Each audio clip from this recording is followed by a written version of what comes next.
Hey, what's up, everybody? This is Game Logic from the Rounding Off Infinity Gaming channel on YouTube, one of the co-hosts of the Enough to Keep Going weekly video games podcast on the E2KG Network podcasting channel on YouTube.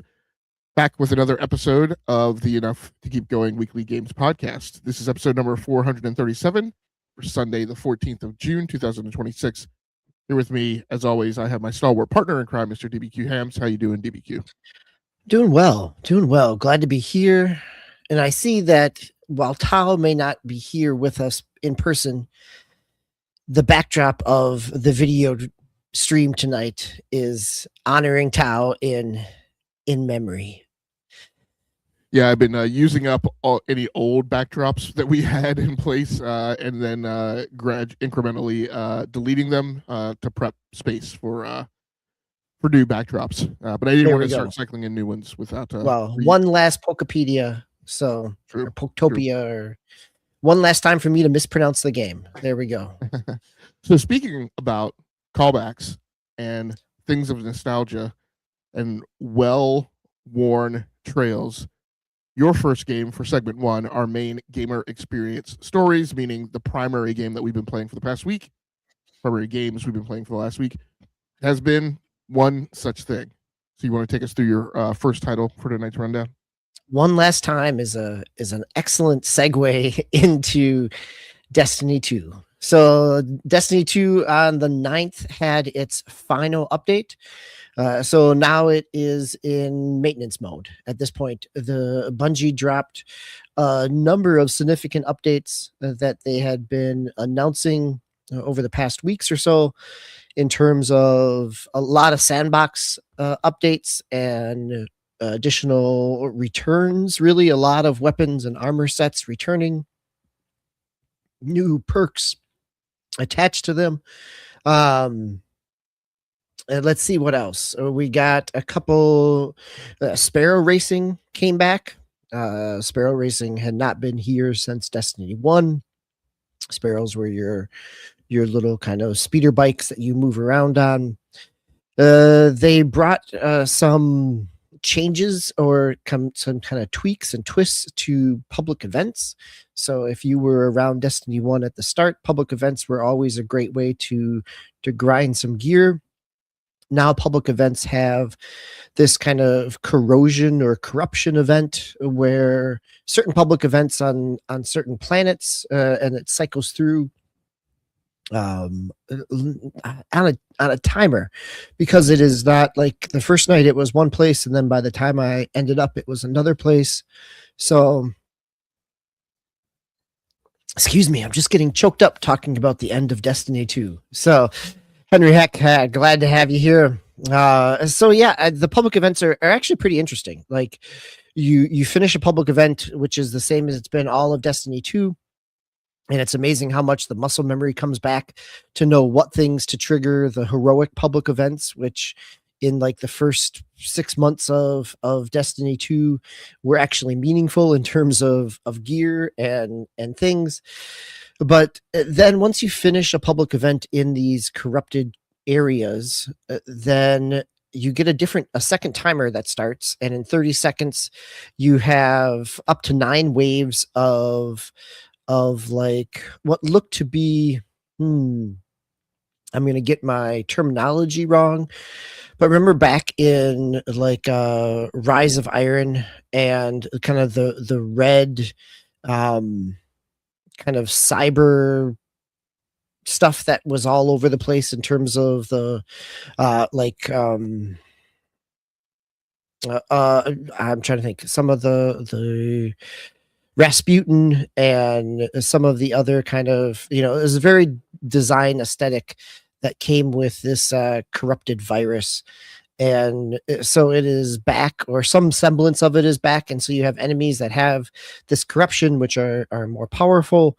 And sometimes even during the waves of them, there will be pockets of like bubbling mass of this corruption that you need to destroy before it'll drop a shield around the big enemy that you're trying to do. So they throw in some different mechanics there, and it is I mean, it's still Destiny, right? The gunplay is still really fun. I think one of the things that I've always enjoyed of Destiny 1 and Destiny 2 are the public events, is because it is this kind of um, ad hoc multiplayer that happens where this public event is happening. It pops up on your map. You can go there, and suddenly, running these corrupted ones by myself, at least at this lower light level, was pretty difficult. And then somebody would show up, and then two other people would show up, right? And suddenly you're in this group and you're taking them down, and what went from being a slog in a single person becomes this kind of just demolishing and tearing through the enemies, and and there's this camaraderie of classic Destiny of standing around each other and pushing emotes at the end of the time, right? It is still Destiny. And so there are a few kind of story beat updates. There's a number of moments of triumph, and they're in the tower.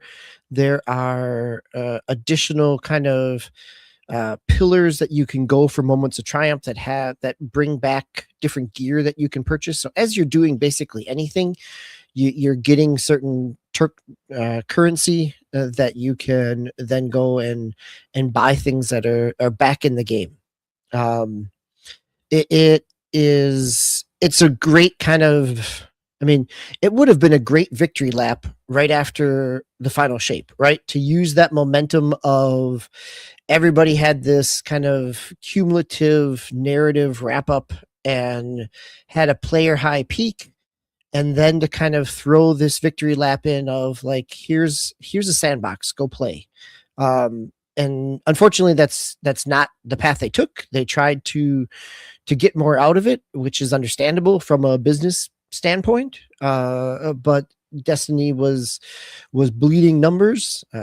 Depending on where you're looking, the Steam numbers were not great. Console numbers always seemed to be a little higher. But again, there were times when Destiny 2 was right there with Marathon, as Marathon struggled toward the end of its first season. So I think if you've ever enjoyed Destiny, it's a great time to come back. One of the things that I was listening just earlier, try to go back and see, like, did I miss anything in terms of like the story beat pieces? And a number of kind of Destiny content creators have talked about basically just go do what you enjoy doing. That there's not because this is kind of the end path, there's not like a certain thing to go grind to get ready for, or here's the, like, for the first time, there's not this kind of fear of missing out treadmill in Destiny. Like, just go and enjoy what you do, and you're gonna get rewarded with drops and things like that. And if you're trying to chase a certain specific thing, it'll tell you what it is, right? If I want to go back and get a gun from the Vanguard that I used to use all the time back during Forsaken, I can pull that back up, right? That is pretty transparent. I think if you are also someone who had a bunch of quests and has no idea where any of those things are, they're still sitting in your quest menu. And like, it can still be like, well, wait a minute, what am I supposed to do? And that piece of it was a little overwhelming in terms of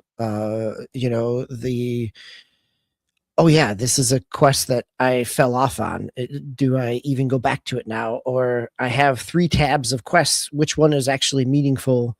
And I think reading a few things, listening to a few content creators, what it really told me was like, it doesn't matter, right? Just play for the fun of it. And like, if there's something you want, go chase after it. Otherwise, play what you enjoy. And that's been what I've been doing, is I've been going in. I haven't really kind of dove back in trying to get a exotic quest, or I've leveled up my gunsmith a little bit in the old Banshee fashion.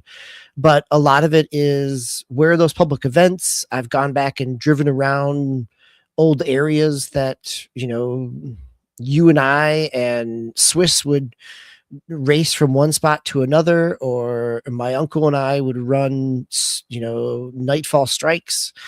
So it's been kind of fun to just take it as a trip down memory lane. But also, what it's done over the past couple of nights is also be like, yeah, it's still pretty fun to play. Like, I don't have to have a specific end game that I'm chasing. I can just go shoot a few things and enjoy the gunplay. So you've given us a lot of good candidates as you kind of went through all that, but I do want to ask you, which returning activity or feature are you most nostalgic about? And I say activity or feature, but it doesn't have to be like a task oriented thing. It could be like the flourish of music, right? In the, like, as you're running a strike, or it could be simply that, popping into orbit, right? Lining up, queuing up for a strike, and seeing the strike go full, and then the screen transition to like the three ships, right? Of the people, Sure. swooping in for a landing. So like what is it that has made you most nostalgic, and has there been anything that's evoked like an emotional response, like I am nostalgic about this, and as you just mentioned, like I remember doing this like with Logic and Swiss and my uncle, and that was like 10 years of my life. Sure. Oh, very much so. Like, I think one of the things I did was run I don't know, I jumped into like a solo playlist for some story missions, and went back, and it was a remixed spot on the Cosmodrome. I'm sure I ran this mission at some point in time, but you're in the Cosmodrome, you're going up the stairs where in the original Destiny a bunch of like thralls would come streaming out at you as soon as you got to the top of the stairs. And that didn't happen this time, but it had that same like, okay, I know what's going to happen here. I'm going to get to this spot. Like, or when I got there and then I started looking around, and I remember in Destiny 1, like in this back corner, there was this thrall who would sit there and kind of like cower in the corner until you attacked him, and then he had like way more health than what they normally would. Like, it was something in Destiny 1 at one point in time, and I'm like, oh yeah, I remember this. So it is, I think it lands differently depending on where you end up, what your memories have been within Destiny. Like, even running around the tower, jumping off and sliding into the next spot to hold down and get to the next menu. I think if you've spent any time in Destiny, it's well worth it just to take a lap back through.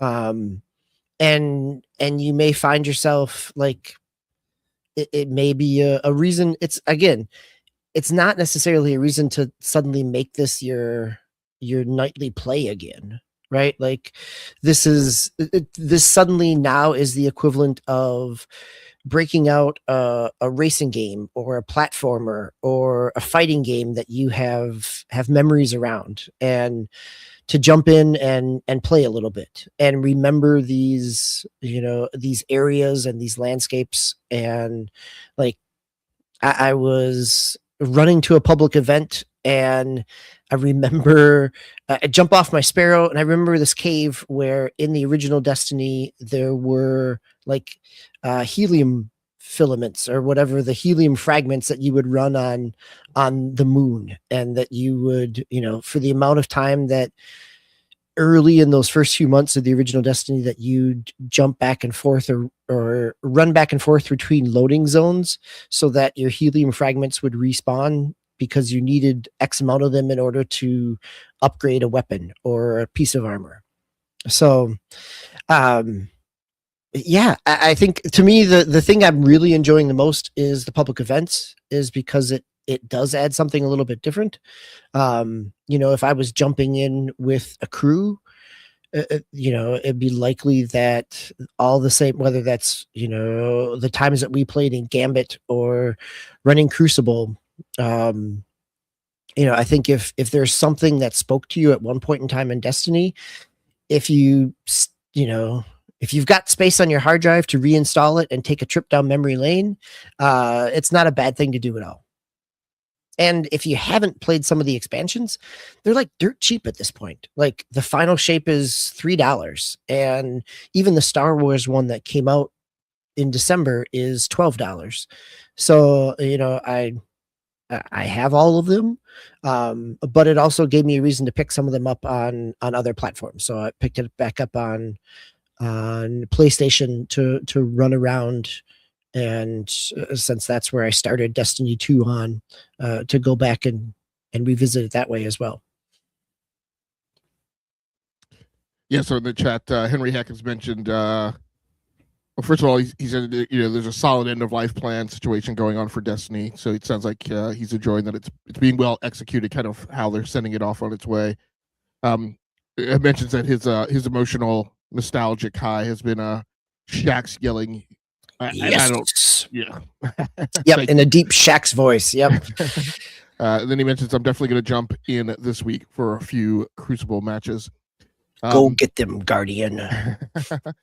Yeah, so that's awesome, man. I'm glad you are being able to kind of get back in touch with your inner gamer of the last 10 years or so. That's right, right? Like we weren't children. Like it was just. But it's been a decade of gaming on and off and Destiny. Memories. Yeah. And I talk about that a lot when I talk about consoles, right? When I talk about a console generation, and so the analog is how when we talk about it, it's interesting because tonight, because in our news segment, in the end of our news segment, we're going to talk about Xbox. And when I talk about these consoles, it's always a matter of having seen every generation of console and therefore having been through a lot of them. Like what I know now, like what gets etched into your memory, what gets etched, the thing you remember is that emotional attachment to the games you played on that platform during that time frame in your life, right? And for many of us, you will have been in a different place in your life. You will have been in a different apartment. You will have lived in a different state. You will have been at a different point in your career, and there's emotional connective tissue, right, in your brain that connects you to that console generation. And ditto for this, right?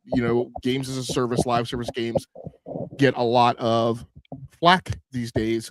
But, for a lot of people, and, this goes back to, time I spent with the live streaming community, like the experience those guys are having is that kind of, as you mentioned, right, they are investing in a game, they're running with a crew, that is their squad. And, and so what we hear obviously connected to Destiny is how, you're connected to your fire team and all these bits of nostalgia, right, that go along with, and I mean, it's some people, look, if you're an adult, some people will have bought a house, had kids, their kids are now 10 years older, right? And that connective tissue is, etched in. Like I remember playing Destiny 2 and learning, when my kids were born, okay, this is not a game that I can play when I'm on duty, right? Because you can't pause Destiny 2, right? Yep. So I had to flip my paradigm to, I'm only going to play Destiny 2 after everybody's in bed, which kind of started my whole shtick of like, when I game, it's primarily after everybody's gone to bed.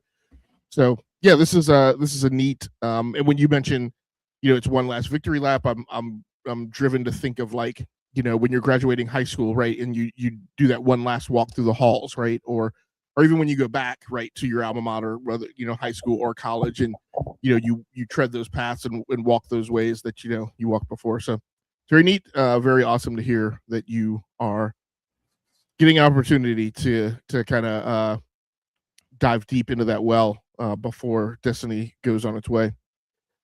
Anything else you want to talk about before we get into the news? No, I think that's for all the times that we've talked about Destiny on the show. I think that is probably my last time. I'm more likely that I will be coming back to it to play some, but it's not necessarily newsworthy in terms of content, but it is again, like you said, it's there's an emotional attachment, and if anybody has any heartstrings around it, you owe it to yourself to re-experience or give yourself the chance to revisit some of those times. All right, let's go on to the news. Our first news story in the rundown tonight, actually the start of segment 2 of our show, is this news story over on Push Square by Liam Croft. Out in late October, Phantom Blade Zero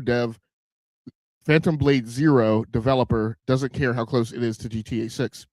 One of the running themes from last week's gaming events was how everyone is trying to avoid October and November release dates in order to give themselves as much breathing space as possible before GTA 6 arrives.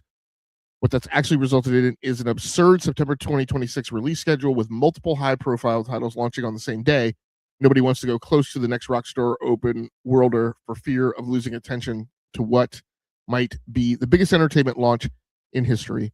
And in this case, as the article goes on to say, Phantom Blade Zero is not taking that path. Originally set to release in early September, Studio S Game delayed the promising action game to 29 October 2026, which is still like 3 weeks before GTA 6. So it's kind of, I mean, so let's talk a little bit about like all of this madness. First of all, we have our issues with Push Square and kind of the sensationalism that they've delved into.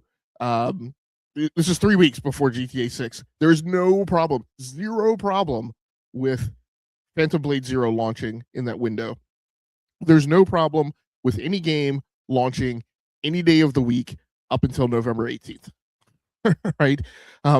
Maybe you could back off that a few days, right? I mean, probably the bigger of a game you are, the less you probably want to launch in close proximity to GTA 6 because people will go, I'm not going to have time to finish the game. But a lot of people will say, I'm going to buy that game. I'm going to play it for as long as I can. And then when GTA 6 comes along, if I'm going to play that game, I will. What's also being ignored here is there's just a lot of people are going to buy GTA 6, but there's also a large part of the market that isn't, right? When we talk about the number of people who could be buying games being in excess of 300 million, all 300 million of those people aren't going to buy GTA 6. First of all, you have lots of people on PC, right? And while they may have a console as well as an adjunct, there's still a good chance they're not going to buy GTA 6 because they're going to wait for it to come to PC. So there's just a lot of kind of ludicrous kind of herd mentality stampeding in terms of the number of games that avoided a ridiculously wide swath around this release date. And this release date is not new. When they delayed GTA 6, they said they were delaying it to November 19th. None of that information is new. Granted, lots of people waited until they could see like confidence and certainty around that. But what's happened right now is ridiculous in terms of how many people have given it that wide of a berth, which is completely unnecessary. But the second thing is also the way the media makes a big deal out of it. It's not that big a deal. Here's what's going to happen. The people who are going to buy even the people who are going to buy GTA 6, but I'll just say the entirety of the market, they will buy games in September. They will buy games in October. They will buy games in November.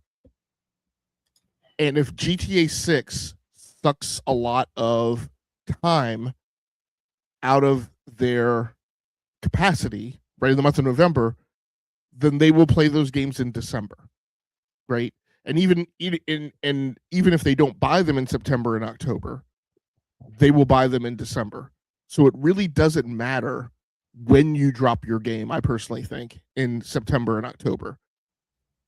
People will swing back, right, which is the whole point of the Game Awards, right, is to remind people about the games that they missed, which is, but on top of that, we're only talking about 4% of the market, right? We're only really talking about the people who buy multiple games a month that will be impacted by the presence of GTA 6. The people who are buying GTA 6 who don't buy other games weren't going to buy another game anyway, because we have the data that Matt Piscatella has put out, and we know that there are tons of people who don't buy games. The people who do buy games, they buy so many that this won't matter. DBQ, any thoughts? I think you're so spot on. I mean, I think one of the things that I kept thinking about last week with all the announcements was for an industry that chases the hot new release, and that the social media news cycle kind of zeitgeist changes every week depending on what's releasing, that any game coming in 2 weeks out from GTA would still get decent press coverage. Like, I think what, as just as you said, like, to me, this isn't surprising. This is good for them because it gets it out of the crowded September. I think it was an easy headline and an easy kind of take to say, oh, everybody's just scared of GTA, right? And I think realistically, I think it is a safe bet from publishers to say that it's releasing in September, because then if they have to push it, they're pushing it into October for another 2 to 3 weeks, rather than pushing it from October into November, which does start to get close to GTA. I think the one thing that I kept looking for, and probably still will keep looking for, is where's the GTA counter programming?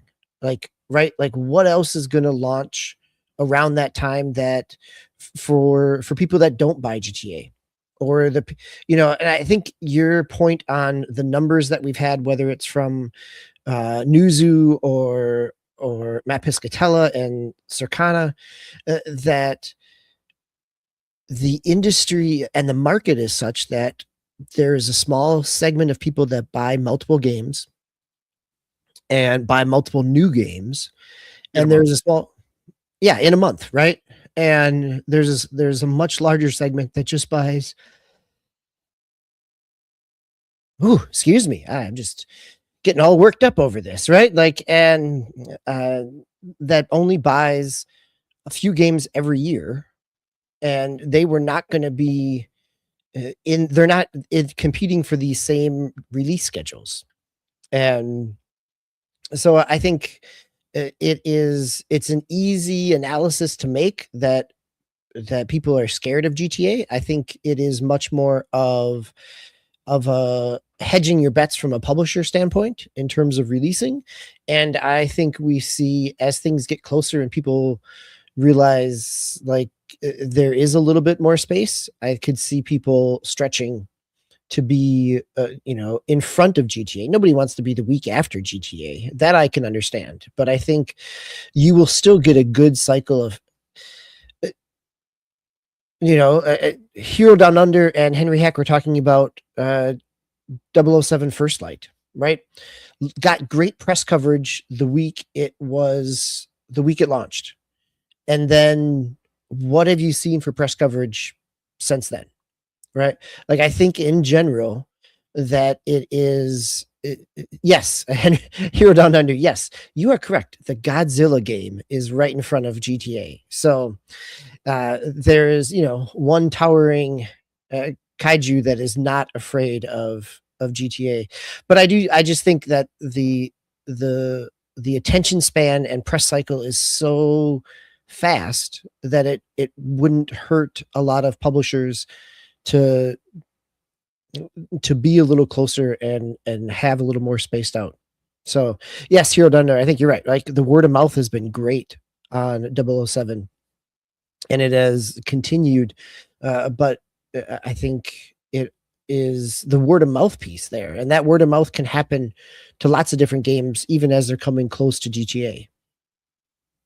Yeah, there have been a couple news stories. There have been the sales news stories, and there has been the Amazon MGM news story about, like, who's doing the next GTA, who's doing the next 007.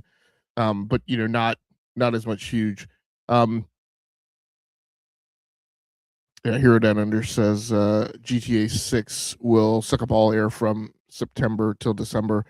I think what we're talking about here is, it's going to suck up some, but I think the air it's going to suck up is the air that is the common oxygen bubble for other games of that ilk and for gamers of that ilk. But all the gamers who play more stuff than GTA, and like like if you're a gamer that buys multiple games a month, I don't think that you're going to buy GTA 6 and play GTA 6 for 3 months, because that's inherently not the type of gamer you are. Like you're the gamer who's looking for the new releases. So I think it's going to suck up sometime. I mean, so what I will say is Fable did absolutely the right thing by moving away. But the reason Fable moves away is because, like GTA 6, it is open world. So the things to avoid it are the things that don't have as clearly and explicitly defined a beginning, middle, and end, I think. Like it would be madness to drop an Assassin's Creed open world type game right in this window. But putting Wolverine up that has like a definitive beginning, middle, and end, like I think that's okay. And I think it's okay for, you know, double A's and indies and other smaller things that have a constrained timeline for you know, to drop. Hero mentions, yeah, that's true. GTA 6 is not a day one for me. I just think the marketing will be too loud. Yeah, I mean, yes, and then but then again, and I'm not like this is not a crusade or a campaign, right? I guess this is to say that I think that there are exceptions to the rules, right? A large part of the gaming market doesn't pay any attention to marketing, right? You know, so what's the last thing he says? 007 must be IOI, Amazon. Screw this up. They shouldn't interfere. Yeah, and actually the head of gaming at Amazon actually walked that back and like said very emphatically in a post SGF interview that he never said that Amazon MGM Game Studios or whatever was doing the next James Bond. He said that they own the license now. And actually both he and IOI have confirmed that there are discussions going on about what comes next after 007. So it will most likely be an IO interactive game. DBQ, anything else on this topic? No, I think it'll be interesting to revisit this, right? As the fall hits and we see kind of where things are going, to be able to come back and have the chat hold us accountable to our assumptions. Well, I mean, it's going to be interesting because, you know, I mean, just right, to put some objective truths out there, like we're going to get MPD data, and the MPD chart is not just going to be GTA 6 and nothing else, right? It will be interesting also on this show because I'm not going to be playing GTA 6, and DBQ, you're not planning on playing the campaign? I mean, no, not. I mean, I will likely buy it on a sale, but I bought 5 on a sale and never got more than a few hours into the campaign. So, yeah. And I don't know what Tal plans on doing, but I mean, this is the other thing is, I mean, I don't recall, I haven't read explicitly that GTA Online is not launching concurrent at launch, but I assume it's not launching with the single player campaign. So, I mean, I could be wrong on that, but like that is the thing that's going to suck a lot of air out of the room. But also, it's going to suck the air out of the room of the vertical slice of people who play GTA Online all the time, right? So, who are already playing GTA or Red Dead, and that's all they play, right? Okay, let's go ahead and move on to the next story. This one over at Rock Paper Shotgun by Mark Warren.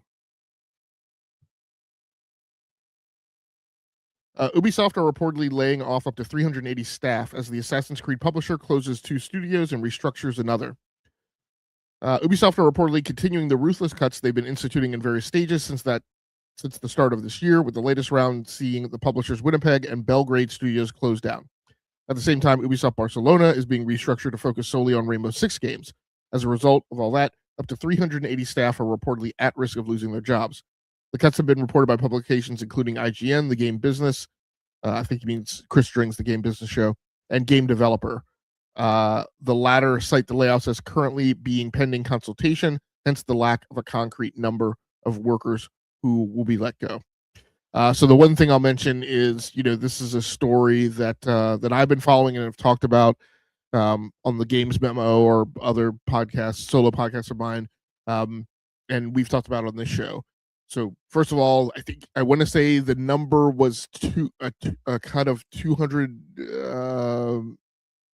200 million in capital costs that they wanted to eliminate this year. I think that was the number, and or it may have been a certain number of employees. I think it was a dollar number. I think it was this was back from like their spring kind of restructuring that they did with their. Well, it was fall. Okay. So yes. Yep.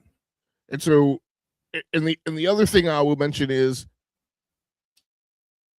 and I hate to say, and I'm not saying this in an unsympathetic manner, but there has been a lot of noise from, I can't remember the acronym or the exact name of the French union that was pushing back on this, and the gentleman who is an Ubisoft employee who was kind of trying to rally the union troops around this. But I will say there was a ton of bravado from that union and this gentleman in particular, and a lot of assertions of how much power they were going to wield. His specific statement was, "We're going to burn it all down." Right? We're putting a stop to this. There were demands for to give job security to the people, particularly at the Paris studio.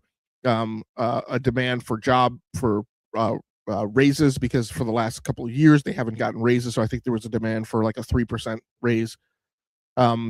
There was a demand for a return to a 4-day work week, I think was the thing. But again, it was a lot of, we're going to put a stop to this. And I said at the time, right, like this union talks about like raising up this big defensive force and counter movement to this, and there would be things like, they call for a strike, and then like 10 people show up to the strike, and I'm like, there needs to be some commensurate like levity with the things that they're asserting, with the actual momentum that they have behind the thing. And I need to see better evidence that like the workforce, and I'm sure there are elements of the workforce that are against this, like, but I need a feel for like how big, like, what's going on. So again, those things seem to not have been proven. And I said at the time, I said, look, they said they're going to cut $200 million of costs. They're going to cut $200 million of costs, right? Come hell or high water. I just don't, and I don't believe. Well, I believe unions will have power. I don't believe in the strength of one union to just entirely overturn. And in fact, that was the thing. It was also reverse the restructuring. And I'm like, are you what? Like, ask for a raise, push for a 4-day work, ask for like employee stuff, but demanding that the corporate reverse its restructuring. I'm like, that's just outside the bounds of reality. That's not the way things work. DBQ, any comments or thoughts on this news story? I mean, I think based on the number from this past fall and where they were trying to dig out of, the layoffs aren't surprising to me. Like, it's expected that there's going to be some, and probably even more, given where they're trying to get to. So Hero Down Under asks about the Splinter Cell remake. I don't even know if that's still an actual thing in development, or if it's on a board someplace for Ubisoft with along with Beyond Good and Evil 2 somewhere.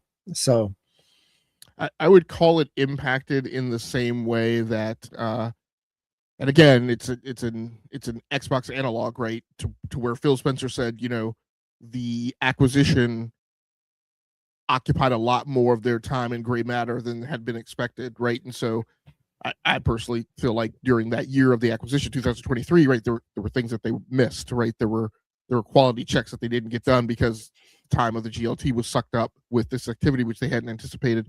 And so I feel the same thing about Splinter Cell. I'm like, while they're trying to manage this, I'm certain that like the governance of what's going on with Splinter Cell is not, the only thing that's going on, and probably right is missing clock cycles in management looking in on it and seeing what's going on with it, or planning it, or approving it, or getting it off top dead center, or whatever the case may be.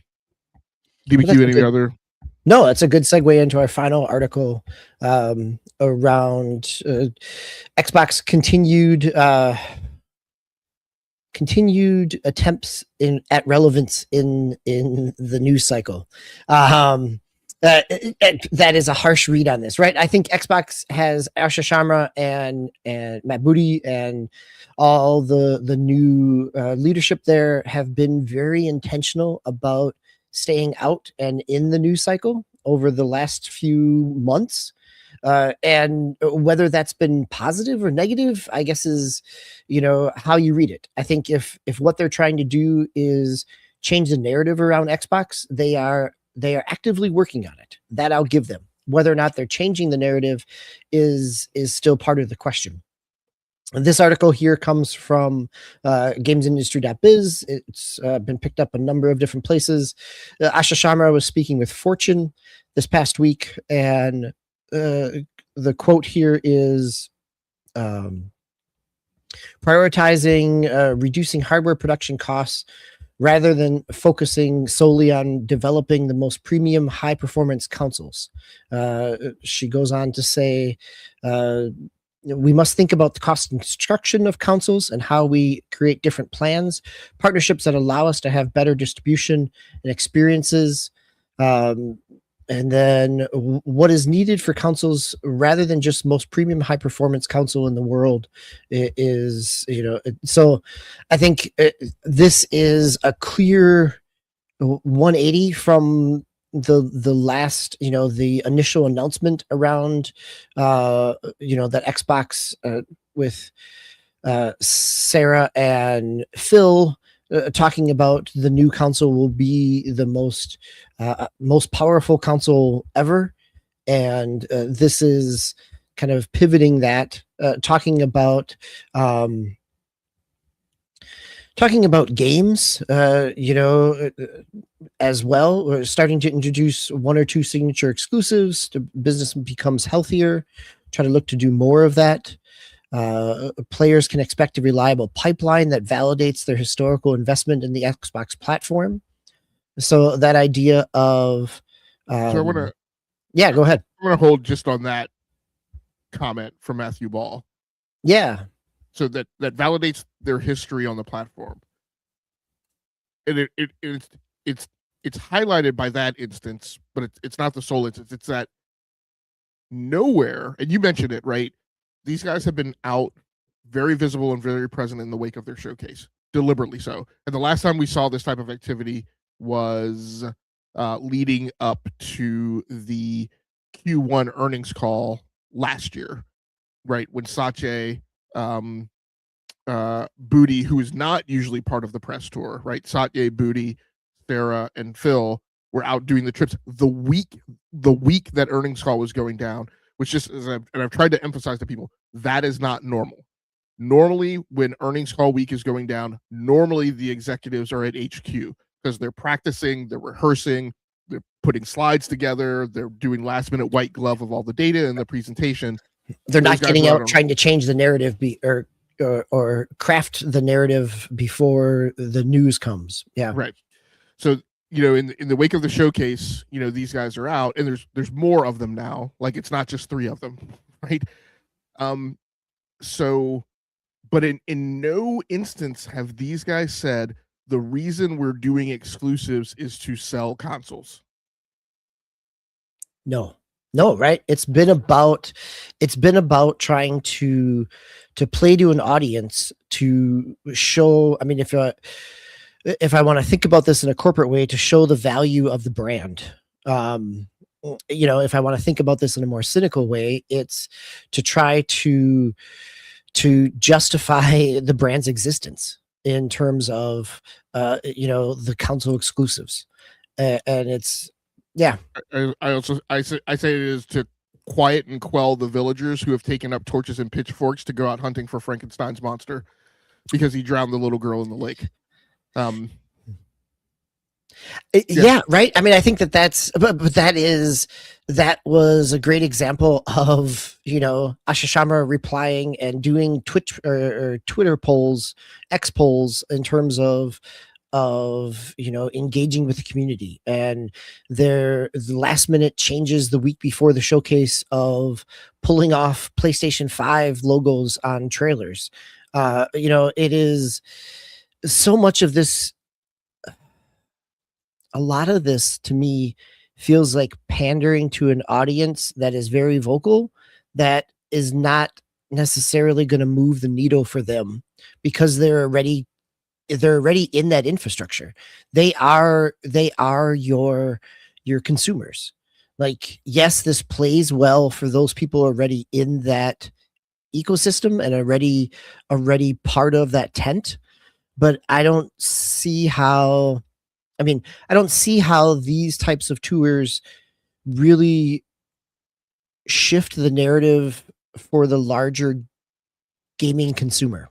I think it could, in reality, shift that narrative, because if what they do is come out with a new console that has a variety of pricing structures and ways for people to onboard that are more economical, when we're looking at a PlayStation 5 Pro being 900 plus, and Valve Steam machines being close to 1,000, and estimates of Xbox console Helix being over 1,000. Like, if they come out with what they toyed around with back in the 360 Xbox One era of the Verizon kind of lease plan, like something like that gets at the price point and the kind of initial startup price for somebody to jump onto a platform, that this could be beneficial to them. But right now it feels much more about framing a narrative for an audience that's paying attention to it because they're already engaged. I mean, one of the things I've talked about that should be interesting to people is to watch the instrument the trajectory of the leaked emails from day 1 to day 30 to day 100. In day 1, it was the return of Xbox. We're getting back to basics and fundamentals. We're going to empower creatives. Like, it was a big rah-rah. Like, it was a St. Crispin's Day speech. It's Maximus on the battlefield going into Germany, right? It's all this rah-rah. And then day 30, it was, hey, I've been around to some of the studios, and we don't really do things in a particularly efficient manner, and we're doing a lot of repetitive tasks that could all be consolidated. We do lots of things over and over and over again. We're constantly pushing a boulder uphill. And we got to make some changes, because a lot of this stuff doesn't make any sense, and it's negatively impacting the business, right? There's costs associated with this. Then it was day 100, and day 100 is the sky is falling. We only make 3 cents for every $1 of sales that we make. Console component prices have doubled 3 times since I took over. Like it should be studied and considered whether or not that's been and none of these things are new. That day 100 email is not stuff that she just figured out this week. Right? So it should be considered. Were these things that she knew and understood when she was writing the other 2 emails? Probably. Noting that the business has spent $20 billion outside of the Activision acquisition in the last 5 years. You didn't just discover that this week. Knowing that console component prices have doubled 2 or 3 times since she took over, that's not a brand new discovery. And so you may want to consider whether or not this has been a carefully crafted voice track to start very positive, right? And then start this very graceful decline of bad news before something radical is going to happen next month. And so that's one thing. The other thing is, I don't particularly care for the first paragraph in this article that says, she says the industry should prioritize reducing hardware production costs rather than focusing. I originally thought that was her statement about Xbox. if Xbox has gone back to this thing where they're trying to boogeyman and villainize the entire industry and try and explain to everyone in the industry what they should do, again, I will go back to my, if you're in third place in number of consoles sold, I don't think you're in a position to be lecturing PlayStation and Nintendo and everyone else about how they should run their business, which was a big problem I had with the last GLT voice track. I mean, but at the end of the day, my biggest thing is I'm on pins and needles and I'm waiting because the stuff that came out in that 100-day email is pretty insane. And for it to, again, I mean, here we are again. We show a great showcase, we show a great developer direct, and then right after that, we're walking into the next earnings call. And so, like as you said, DBQ, that it's time to reframe the narrative right on the heels. And like when they did the developers direct in January of 24, I think it was 24, February 24. I don't know. There was a year that they did the developer direct, and then they did, like significant layoffs, like 1,000 people or more 2 weeks after that. And like games that had just recently been discussed. I mean, they had just shown Perfect Dark, right? And then the initiative was closed and Perfect Dark was canceled. Like this is kind of where I feel like we are. Like we just talked about a cavalcade of like what all the studios are doing. And it's quite clear. And I ran through some of these numbers on my solo podcast, and I talked about the fact that like to keep the doors of Undead Labs open when they've been working on a game for 8 years, what will be 9 years by the time it releases next year, which will almost be a decade.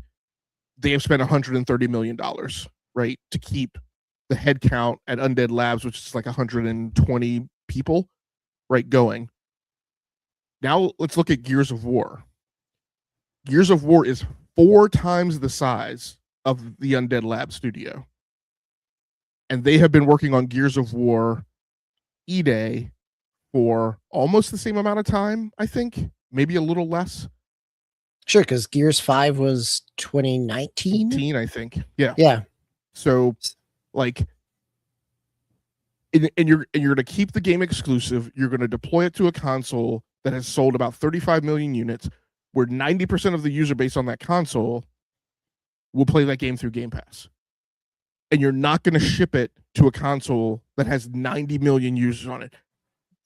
DBQ, this is madness. This is dogs and cats living together. This is meteor showers raining from the sky. Like, this is absolutely like what has unfolded in the last 2 weeks to me is absolutely insane. I guess in about a month we'll see what happens when we walk into earnings call or just are in the walk up to that, because you can't run a business like that. Well, I take that back. You can run a business like this inside Microsoft if you choose to. If you choose to, you can also absolutely not run a business like this inside Microsoft, because because you would think shareholders and C-suite wouldn't stand for it, and it doesn't make sense. You can absolutely not run a business like this separated from Microsoft, where Xbox has to pay for its own costs, like its Azure workload and other things that I think it's not paying for now. I don't know. DBQ, any other thoughts on this story? Yeah, just 2 final thoughts. I think one, again, Gears, as I said last week, Gears of War E-Day, it doesn't surprise me that it's going to be console exclusive, because Gears of War Reloaded, or whatever the release was from last year in August, didn't sell great on PlayStation. So it's not a huge loss to make it exclusive, at least for console. And I think other than the development LOE, which, well, yes, the story states, the rumors state has already been expended. Yes. Oh, very much so. I think that's a clear, yeah. Hero Down Under's comment of, the comment from Aisha Sharma of, we will continue to look at new business models. That's what is needed for consoles, rather than just the most premium high performance console. That is it opens the runway to changing their console business. And like, it does kind of keep that door open in terms of where they may or may not go. And again, that wouldn't surprise me either. if they exited completely from the console business, just in terms of going back to running a business and where they're at kind of financially. Yeah, I mean, it's all fun to game theory this out and where this is going to go and talk about our confidence right with these things, but like, geez, like I mean, quite honestly, nothing would surprise me in the next 60 days. The most wackadoodle, never before considered outcome of what's going on, I think, is absolutely on the table. Impossible. Wow. Yeah, go ahead, DBU. No, I was just gonna say, let's we will certainly have more as they continue to be out there. So this will not be the last time we're talking about this, I'm sure. Okay, on to segment 3. Our regular rundown and everything else that we've been playing this week. I will start this off. I am unquestionably in a comfort food zone for gaming, and I may be here for a very long time. And so, everything that I'm playing right now is, I decided I wanted to go back to the sports games that I picked up, that I started picking back up into last year. And kind of on my hot list now is action RPGs, and in particular, kind of looter-oriented action RPGs. And then I'll be getting back into some shooters, which does include, some new stuff. I will get back to Saros, since it is a shooter. But at the top of my list was Diablo 4. I'll mention here that I tried to include in the action RPG mix Titan Quest. That game has not stood the test of time as well. It is it feels like it's a software accelerated game. Right, like, so way back, if you go way back to the days of the beginnings of 3D GPU accelerated 3D accelerators. Yep. Yeah, the industry held on to the notion of software acceleration because every PC gamer didn't have a GPU or a 3D GPU. That's what it feels like. It feels like it's a software acceleration. So I played Titan's Quest for a little bit and then I put it away. And then I went back to Diablo 4, which is a beautiful looking game full of ray tracing and blah, blah, blah, blah, blah.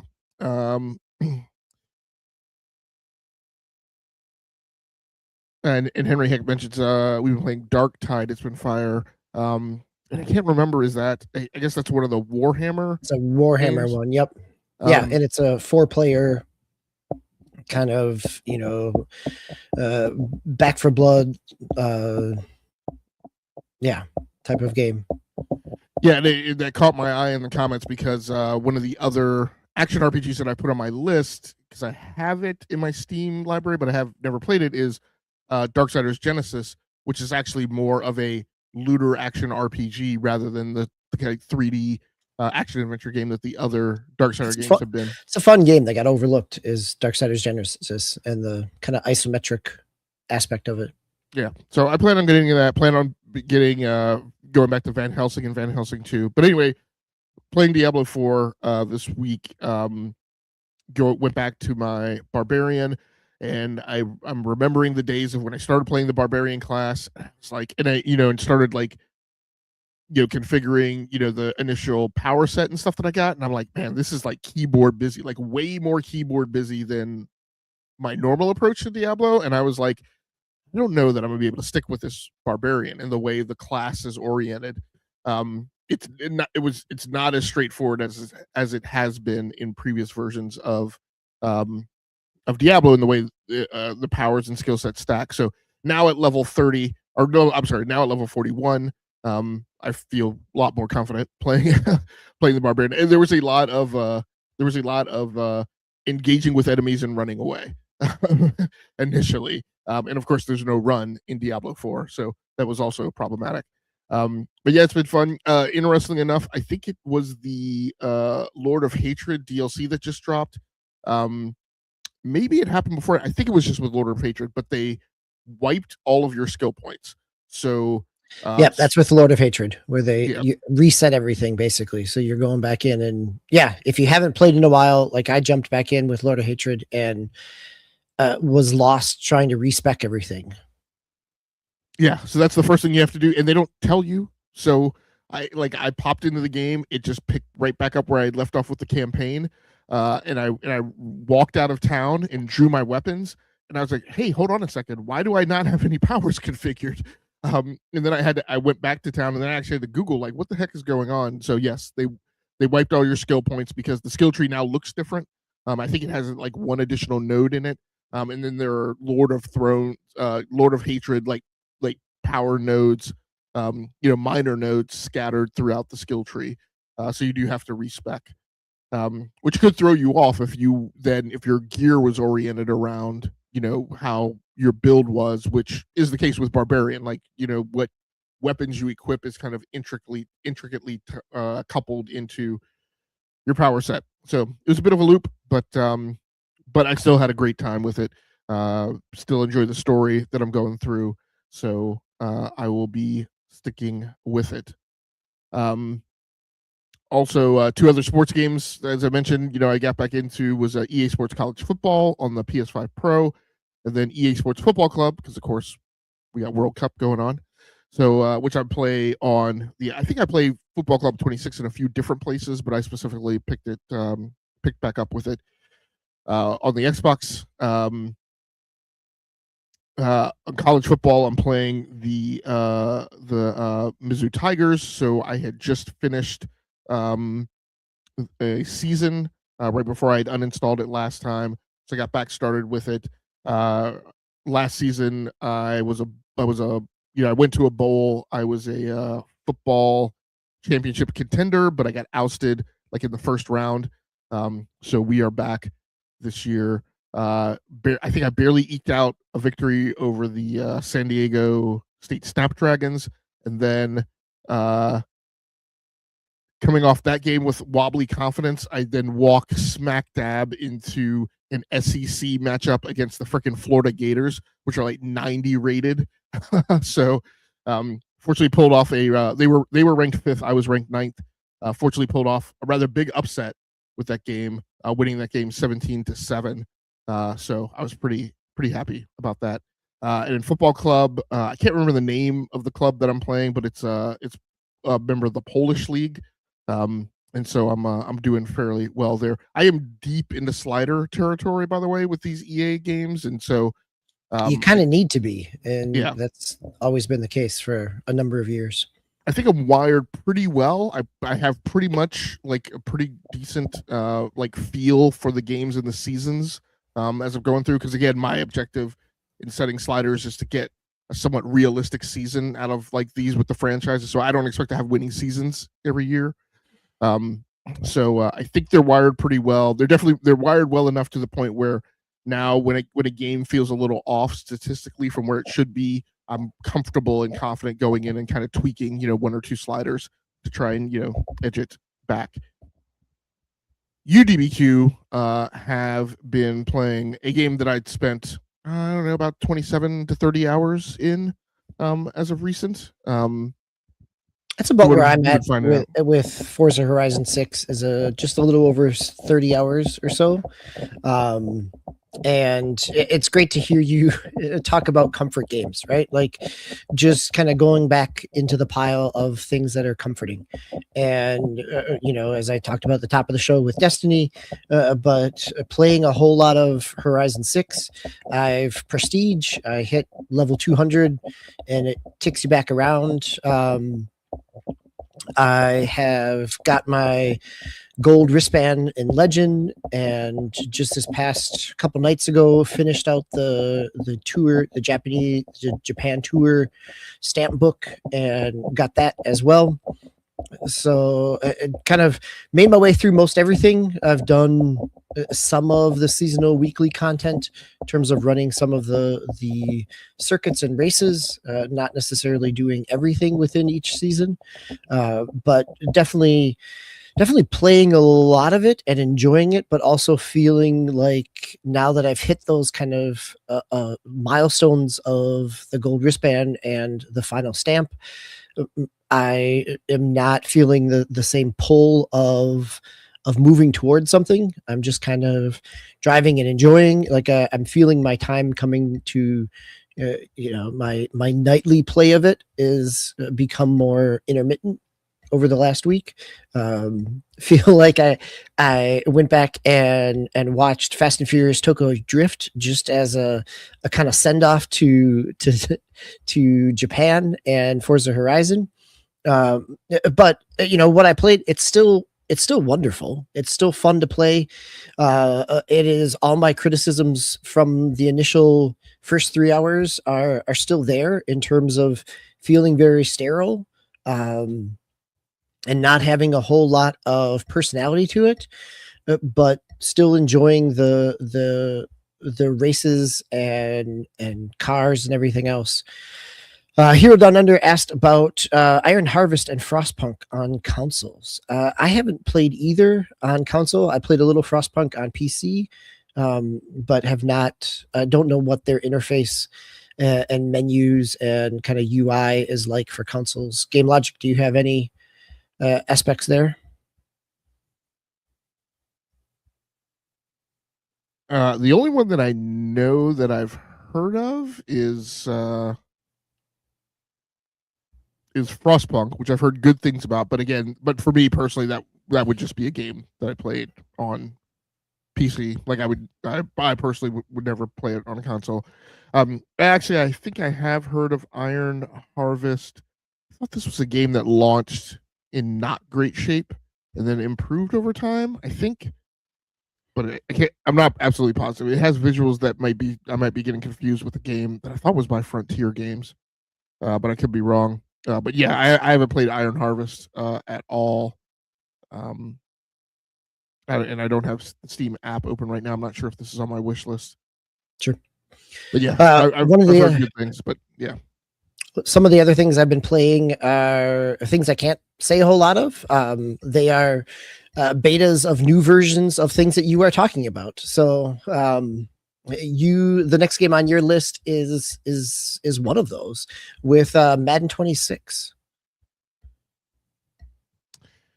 Yeah, so in similar fashion, I had uninstalled this, and when I went back to it, same thing. I had been, and in fact, this is the game. I was 8-8 at the end of last season. This is the Cleveland Browns playing spoiler because I was in the hunt for the last playoff spot, and I wound up losing this game. So, and it was my last 3 games of Madden, both this one at the end of last season, but also the first 2 preseason games of this season have been trench-born slobber knockers of defense, and a game of field goals. I think I wound up losing this game 6-3. Same thing. And then I come back and I play the Eagles in the first preseason game. I think same thing. I think I lost that game 6-3. And then I wind up defeating the Detroit Lions, which is a game that I ostensibly should have lost based on where the power rankings are after the draft and everything for 2026.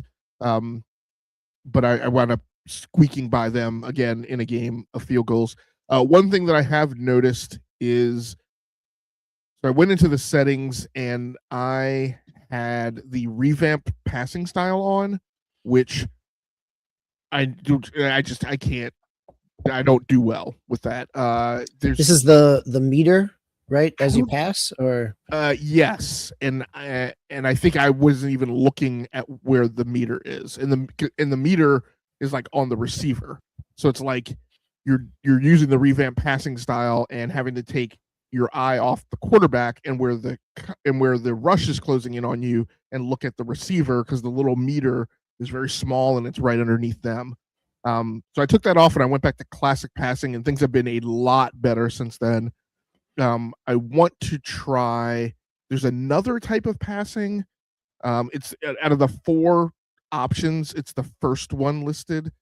something that starts with a P, and I can't remember what it's called. Precision passing, maybe. It might be that, but it has a specific blurb in it that says this is the passing that is arbitrated much more so by players, by like not you the player, by stats. Yeah. Yes, and that's kind of where I want it, because that's the same way that I play MLB.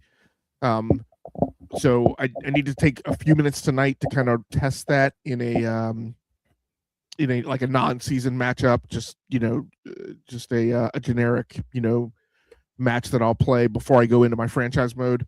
But classic passing already has been a huge improvement to me trying the revamp passing. Yep, like you can see the meter there it is. there. Yep. Yeah. It's above the receiver, and that does, it takes your focus off of whoever's blitzing you, and you have to focus on. Yep. Yeah. But I am having fun with it. It looks great and gorgeous on the Xbox Series X. One of the things related to EA college football and Madden, right after the Summer Game Fest, they had their kind of announcement of their covers and a big 2-hour showcase of features within their games. And one of the things that came out of that is EA MVP memberships. And so this is something new for this year, where there's always been like an MVP bundle where you can get both games and both deluxe versions of games. But one of the things they're doing this year is basically making it a subscription. Is that for an upfront price of, I think, like $150 or $140, somewhere in there, that you have 12 months of access to both deluxe versions, and you get monthly packs within their ultimate team. There we go. That's the word I was looking for. Their ultimate teams. This is, it's not a surprise, because it's something that I thought they could do at any point in time, is make their annual games a subscription. But one of the things that surprises me at this point is that it is only an upfront cost. There is not like a pay $12 a month and get access to them, and we'll bill you monthly. Rather, it is, at this point, it is simply a one-time purchase. And that one-time purchase, like, it does give you 7 days early access versus 3 days early access. It gives you some additional Ultimate Team packs, but what you don't get is any ownership of the game, where for a little bit less money and a few less Ultimate Team packs and, a few days fewer of early access, you could buy the deluxe versions of both and own them. And so I think I like the fact that they're playing around with this membership style. I'm really surprised at what their pricing model is, and or to make it something where it is an upfront payment or a monthly payment, but it includes your entire suite of EA Sports games that you throw in. Like, it's an EA Sports MVP membership that gets you football club and NHL, and and this may just be where they're starting with the 2 American football games. So I'll be curious to see what happens with this model and what the kind of sales of it look like. But as I've looked at online, both of what's the difference between the membership versus buying them outright, that's kind of what I found. And it seems, unless you're a content creator that really wants the 7 days for monetization, or somebody who is really heavily into Ultimate Team, I don't know that it's a great kind of value at this current point. Like, it certainly could be, depending on how they change their pricing structure. Well, you said the magic words, right? And it's that really into Ultimate Team, which I think the reality is, and it's a hard one, I think, for those of us who are, I call us normal people, to contend with, is I think the truth, maybe unfortunate truth, is that we heard the thing like a couple years ago, definitely at least for Football Club, that like the bulk of the money comes from Ultimate Team. Yes. And Yep. so And the same is true for Madden. Not as Yeah. much for EA for college football. Like the first 2 years were not, the Ultimate Team was not a big moneymaker from what I remember reading. But yeah, compared to Madden and Football Club FC, Ultimate Team is their primary gravy train. and I think it's more broad spread in Football Club because Football Club is global, whereas Madden tends to be a very American centric sport. And so it sounds to me like the model that's being offered, and I mean I think this is I'm pitching that this is the reason for the difference between the paradigm that you were expecting is because you're not buying a monthly subscription. This is like you are buying the NFL pass, right? Sure. Yep. That's true. The NFL thing asks you to pay $100 and something up front for a season. And that sounds very much like what you're doing. You are paying for a 1-year season of Ultimate Team. They're just not calling it that. Yeah. And then they want you to re-up for that NFL pass the following year, right? And the thing it does for them too is it reduces the churn, which is the death now of subscription services. Is people constantly onboarding and offboarding, and you constantly having to like prime the pump to keep that thing going. Now they're asking for everybody to just pay it up front, which I think should do fairly well from them. I think that is maybe the first business model. Yeah, it's hilarious now that I'm watching the meter and I see that's how low it is during instances where I don't complete passes. But I think this is maybe the first instance of a business model that we're seeing from the PIF, acquisition. That I guess is coming. It's not finalized yet, but I think it's still scheduled to be finalized in 2027. Yeah. Yep. But again, this would make sense from, moving to no longer a publicly traded company and looking to maximize some profits. That this definitely fits into that business model. So, yep. All right. The last game I've been playing comes off the heels of this week's Nintendo Direct. We didn't talk about the Nintendo Direct in the news stories. Tao was not here to walk us through all of the Nintendo Direct, even if we have a Poketopia backdrop and their expansion that is coming with underwater stuff. The Nintendo Direct happened on Tuesday. Number of things in there, lots of existing titles for other platforms coming to Switch 2, things like Metaphor v Fantasio. We got just a tiny little teaser for Ocarina of Time. Got a big release, kind of first gameplay around Kingdom Hearts 4. But one of the things, and an announcement of a new Xenoblade Genesis, along with Switch 2 editions of Xenoblade Chronicles 1, 2, and 3. And so one of the things I picked up this week was the $10 Switch upgrade for Xenoblade Chronicles 1, the definitive edition, Switch edition. So this was Xenoblade Chronicles 1 came out on the Wii, then came out on the new 3DS, and then was released for Switch. The definitive edition was released for Switch with some endgame content and a kind of final chapter a couple years ago. And now they did a Switch 2 edition, which has a much steadier frame rate of 60 frames per second and running 1080p on handheld and on 4K or 1440, I think, on docked with some better lighting and things like that. There's a handful of good comparison videos out there from Switch Up or Nintendo Life. I haven't seen one out of Digital Foundry yet.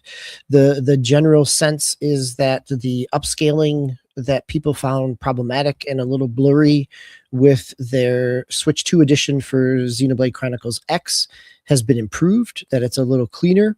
I would say these were games that I put in the first week I had a Switch 2 to see how they ran.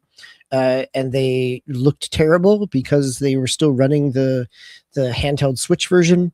Then this spring, when Nintendo did their kind of update for Switch 2 that allowed you to kind of force docked mode for handheld, they looked better. And this looks even better than that. The frame rates look pretty good as I'm running around. The graphics look really nice, both in handheld and on the screen. This is a game that I've kind of chipped away at the edges at different points in time, but have never really sunk a whole lot of time into. And so now with this edition, having kind of the best frame rates and the best kind of graphical sheen to it is probably something that I'm going to spend some more time with. But for me, it's worth the $10. It's not a huge upgrade, but it's definitely significant and stable.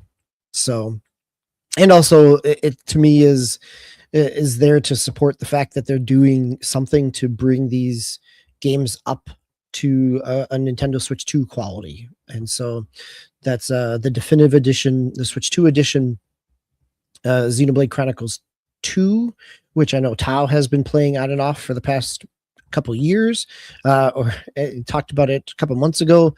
That Switch 2 edition is coming at the end of July, and then the Xenoblade Chronicles 3 Switch 2 edition comes at the end of the year in December.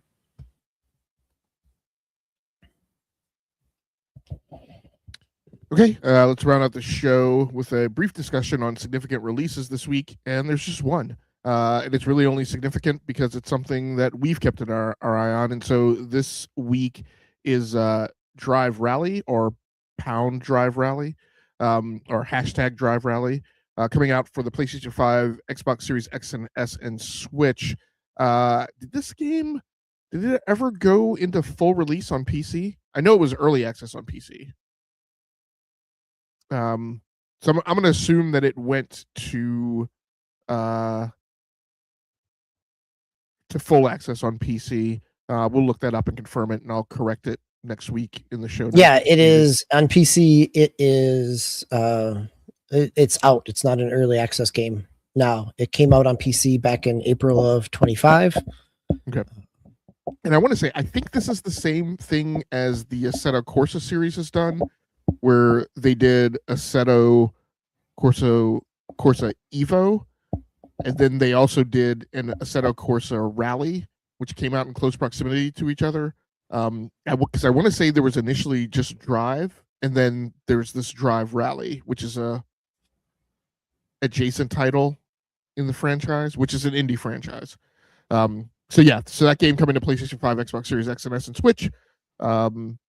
Maybe this might be a game that I pick up on Switch, since I love having racing games at the ready there. But I've always, this has been a very charming series.